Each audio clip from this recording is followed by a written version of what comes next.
The first time I saw the woman who would later become my first ex-wife, I remember thinking, wow, that's my dream woman. A few years later, I was in a relationship with her, and I even told her, "You're my dream woman." And she said, "Aw, that's the sweetest thing anyone has ever told me." After the relationship broke, I realized how absolutely dumb and misguided this was on my part. I literally told her on some level that I was in love with a dream in my head, not her. But none of us heard it like that. We just heard and felt, this is real love. So I used her as a canvas to project my feelings onto. And yes, she was indeed a beautiful canvas, which made it even easier to do. This is where most people will tell you, well, you probably missed all the red flags, right? And that does often happen. But in this case, something different happened. And I want to share this with you because I think many people fall into this trap. And this applies to men and women alike. I did see the red flags. In fact, in her case, the red flags were so obvious that no one could miss them, neither I nor anyone else. But because I was so invested in this fantasy of mine, of my dream woman, right? I flipped the logic on its head and told myself and my friends, I love her precisely because of her eccentric behavior. So I described her red flags to myself as quirks and eccentric behavior. There were so many red flags and they were so huge that it would have been impossible to ignore them. So I took the only option that was left to me if I wanted to maintain this dream, which is I built a narrative, a story where I told myself that I liked her because of her red flags. And you probably want to hear some examples here, and I really want to tell you about them, but most of them are actually too graphic for me to talk about in public, but a few that aren't come to mind. Quick message, if you enjoy these videos, please subscribe now. It could be something like embarrassing me in public or bringing drugs in front of my friends or in front of strangers.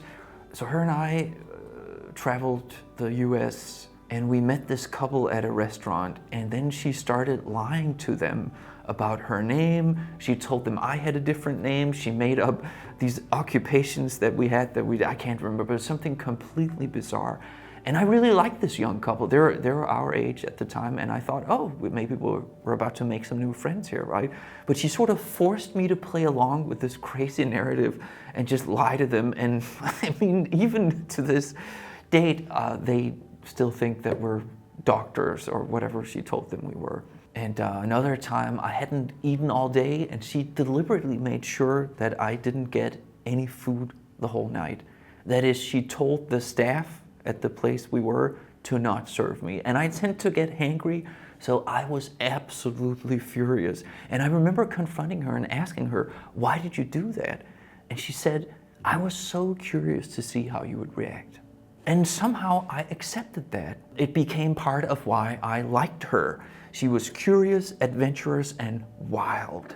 I remember telling my best friend about her, and he listened, and then he said, you like him insane, huh? And here's the crazy part. I was so deep into La La Land that I answered, yeah, I think I do. So there is, of course, this thing called the halo effect, a well-studied phenomenon in psychology where people who are good-looking are also believed to be more intelligent, more kind, more deep, and yeah, all sorts of positive attributes you can imagine are assigned to good-looking people. And I bring this up because she was, objectively speaking, very pretty. She was definitely a head-turner whenever we entered a room. So it was easier for me and everybody else to believe that, okay, she might be a bit wild and a bit crazy even, right? But she's definitely a good person. And I still get this feeling whenever I see a clip of Elizabeth Holmes, for example, I just can't help but think how wonderful she is. And I even catch my own mind making this story about don't believe in the lies about her, all these accusations. I'm sure someone else pulled the strings and misled her. Am I joking here? Sort of, but I am serious about the feeling. I think this is a legitimate trap that many people fall into, because we all, on some level, we're aware that well, look out for those red flags, right, early on.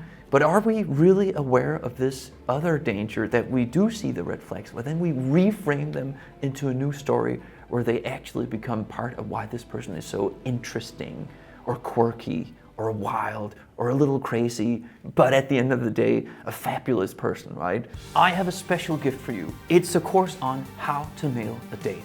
Does it work? Yes, it does. It works, in fact, so well that I ended up getting married using it myself. It's a very simple technique that you can start using today. It's designed for men, and it's not for casual hookups. This is for a date with someone you're truly interested in. The course takes less than 15 minutes to complete, and it's free. You get it by joining the Heart Love Theory group on School. Just click the link below, and as soon as we approved you, go to the Classroom tab, and that's where it is. I'll see you there. I should mention here that I'm actually not on bad terms with this ex. I would still call her a friend. But was it a toxic relationship? Definitely was. Thanks for listening to me. I would love to hear your thoughts on this, and I'll see you in the next one. Cheers.